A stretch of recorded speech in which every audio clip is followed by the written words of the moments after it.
Ladies and gentlemen, thank you for listening. Thank you for downloading.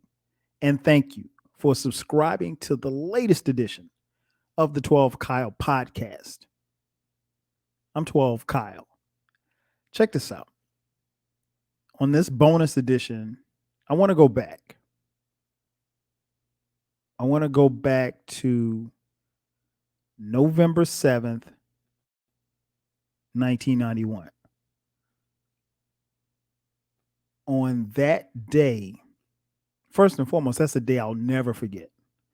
Um, History was made in a weird way. And it's one of those things like you always kind of remember when certain historical events happen. You kind of remember like where you were and what you were doing when you saw or heard what it was that happened. Um, but I remember that day like it was yesterday. Again, it was November 7th, 1991. At the time, I was a freshman at South Carolina State University. I was playing football. We had just finished practice, right? And we just finished practice. I was coming from the calf, and I was walking with a couple of my teammates. We were walking toward the dorm. And when I got in the dorm, I distinctly remember hearing somebody say, "Man, Magic got AIDS." And of course, they were referring to legendary basketball player Irvin Magic Johnson of the Los Angeles Lakers. And so I stopped. I remember stopping and I looked back and I can't remember who said it, but I said to whoever said it, I was like, man, don't say that. You end up starting some nasty rumor. And I kept walking. And it took me a few minutes to make my way to the third floor of my dorm room. And I distinctly remember when I got upstairs and I turned the corner, I was walking down the hallway and I saw a couple of my teammates that had the doors open to their rooms. And it was, it didn't really dawn on me, but like at that particular time, like everybody was looking kind of sad. I saw at least three guys, right? Three guys. And each of them had the doors open and they just looked sad. And I didn't really make much of it at the time. And then I overheard as I was walking towards my room, I overheard somebody say something else about Magic. I just heard the name Magic. And I'm like, what's going on with Magic? And then I immediately thought, well, maybe maybe the guy heard the other guy mention that stupid rumor about Magic having AIDS and you know, maybe he was believing it too. And so it was 6 o'clock by the time I got to my dorm room. 6 o'clock. And this particular day, I turned on the TV because I was going to catch the evening news. And I turned on the news. And then at the bottom of the screen, it said breaking news. I'm like, now keep in mind, it's 1991. There's no internet, there's no Facebook, there's no Twitter. So, when stuff happened, we got it from TV. We either got it from TV or you got it from the newspaper, right? So I see breaking news, so I stop. Because if breaking news comes on, you want to know what's happening. Did something bad happen or whatever? I mean, it had to be something bad because normally when there's breaking news at that particular time, it was never. I mean, they're not breaking good news. So, um, I stopped in my tracks, um, to figure out what was going on. And again, I know nothing at this point. I just know that I had practice, heard somebody say something, and I brushed it off and I just kept going because again, people would say dumb stuff all the time. So you don't pay stuff attention. I mean, I I could go on and on about the rumors that I've heard growing up. But anyway, I turn the TV up and I see Magic Johnson standing at a press conference. And boom, Magic looks into the camera and says, "Because I have acquired HIV, I will be retiring from the Lakers."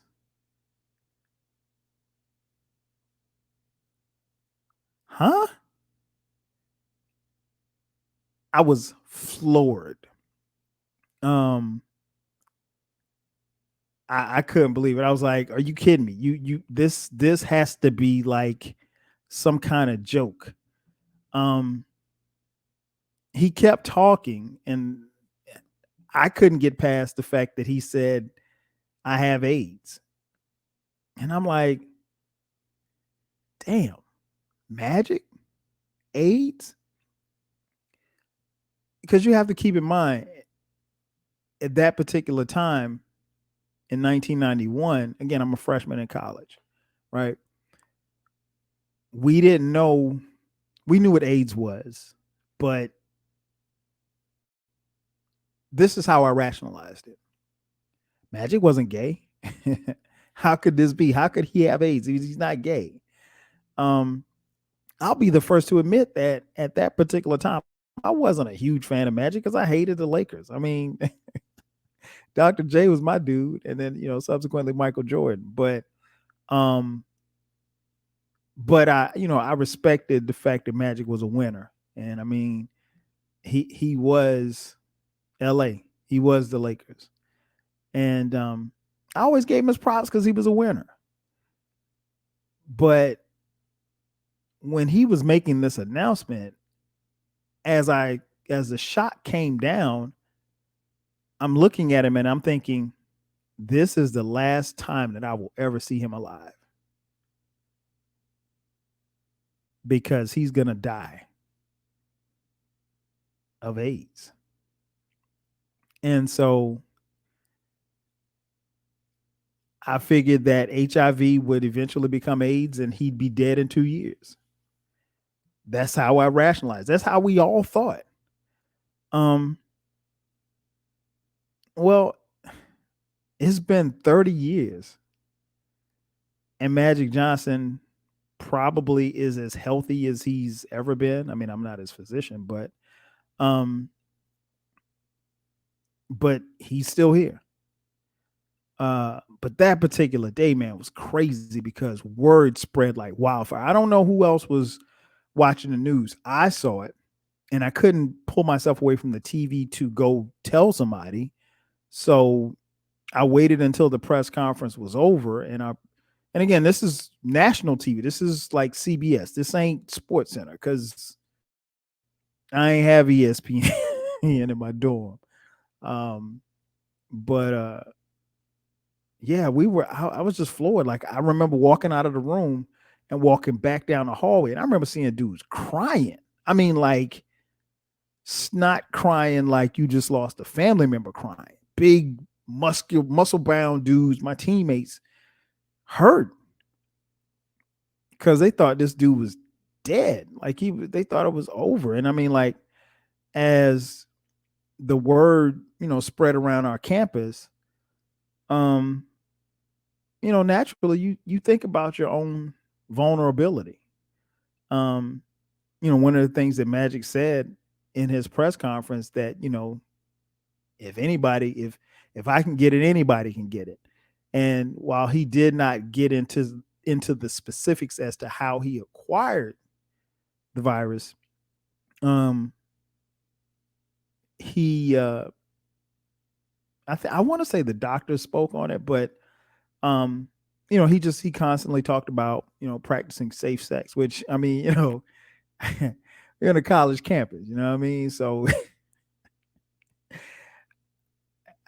I'll let you fill in the blanks as to what you think happens on a college campus when it comes to safe sex. But we all thought about our vulnerability at the time. And I'll be honest, at the time, I knew very little about HIV/AIDS.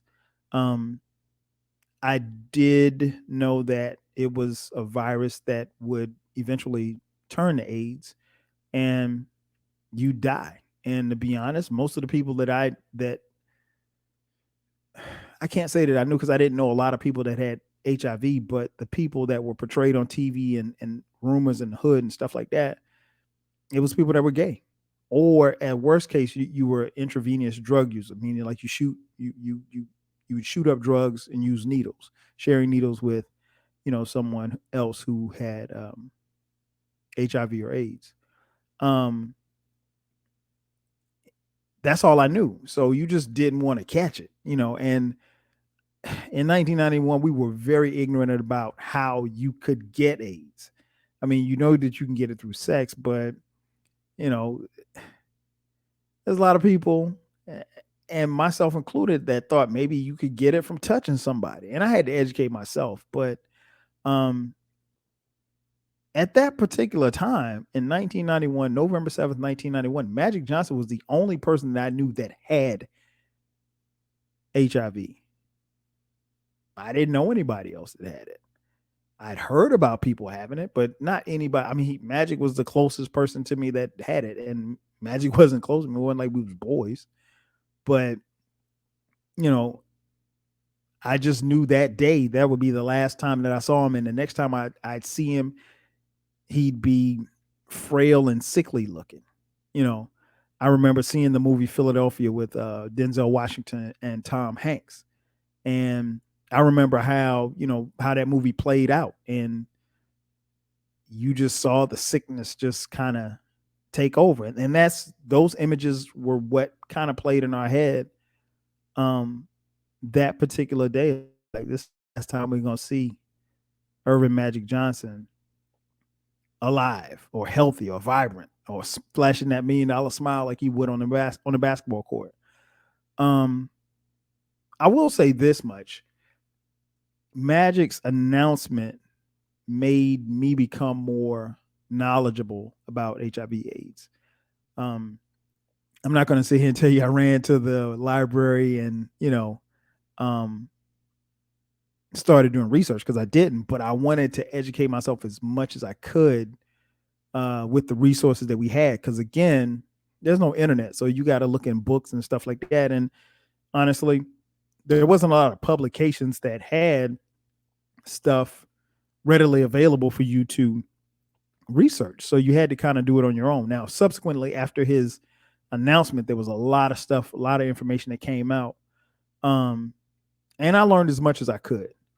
Um, and honestly, I tried to educate those around me. But to be honest, when you're a young man, in the world trying to figure things out, you know, we kind of hold on to what it is that we're doing and what our thought process is. And if your thought process was that somebody who had HIV/AIDS was gay, you don't want them around you, it was very homophobic.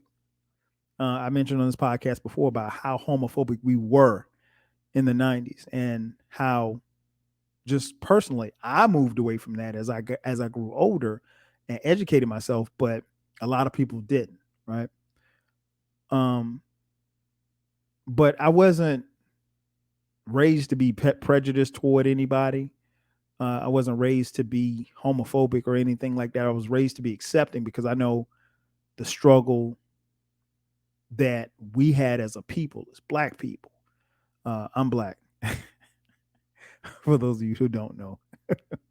um, the struggle that we've had. So it's like, I wouldn't want that, on anybody. So I wasn't raised like that. But um, I just tried to see people for who they were.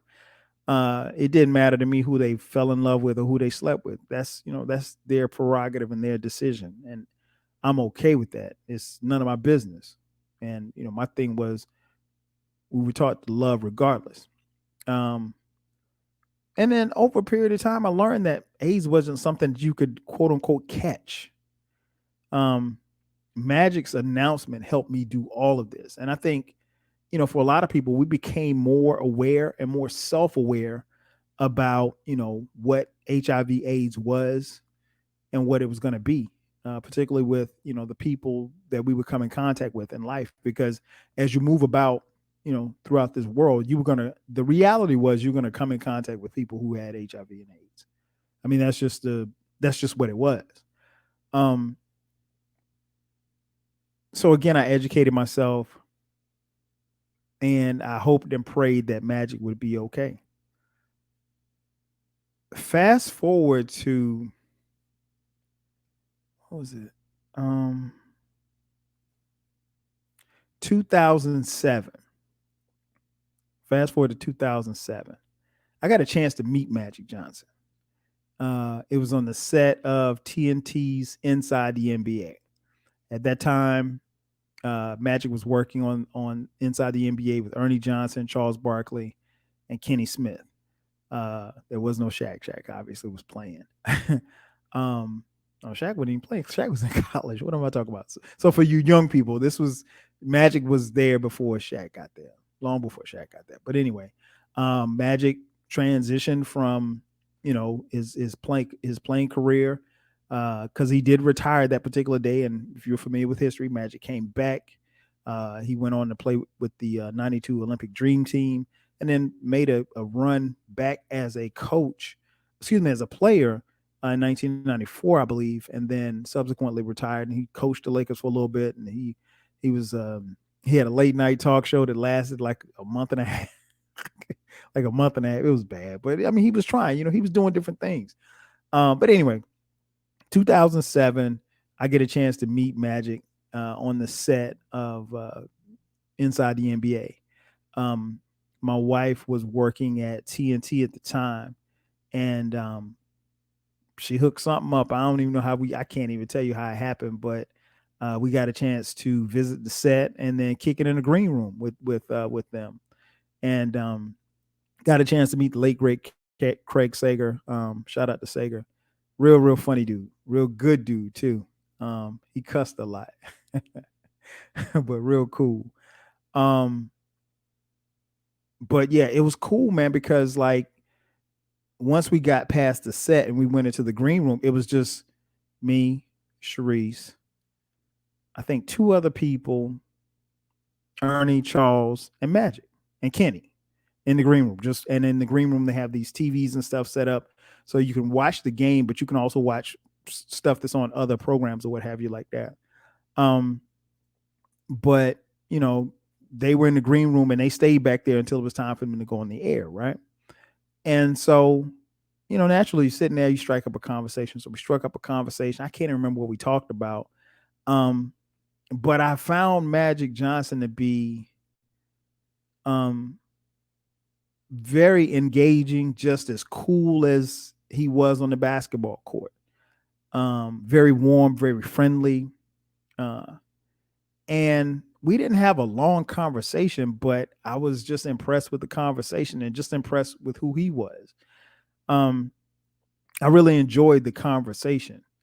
I wanted to thank him for educating me about HIV/AIDS, because he did without even trying.